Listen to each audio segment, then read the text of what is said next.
मुंबईच्या पश्चिम द्रुतगती महामार्गावर टायगर ग्रुपच्या कार्यकर्त्यांची हुल्लडबाजी, वेगवान गाडीच्या टपावर बसून तरुणांचा रस्त्यावरच धिंगाणा. कांदिवलीतल्या एकता नगरमध्ये फटाके फोडण्याच्या वादातनं एका कुटुंबावर हल्ला, दोन्ही समुदायांमधल्या हाणामारीचा व्हिडिओ व्हायरल. या प्रकरणी 3 जणांविरोधात गुन्हा दाखल. स्टेटस अपडेट करून फिरायला जाऊ नका, नाहीतर तुमच्या घरामध्ये चोरी होऊ शकते, चोरांची दिवाळी होईल. तेव्हा सावधगिरी बाळगा, पोलीस प्रशासनाचं नागरिकांना आवाहन.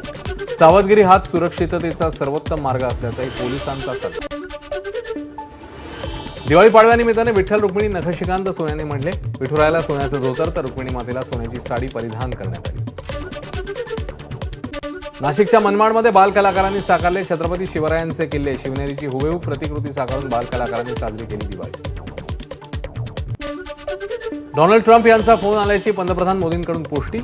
फोन कॉल आणि दिवाळीच्या शुभेच्छांबद्दल मोदींनी दिले धन्यवाद. तर भारत रशियन तेल खरेदी थांबवेल असा ट्रम्प यांच्याकडनं पुनरुच्चार.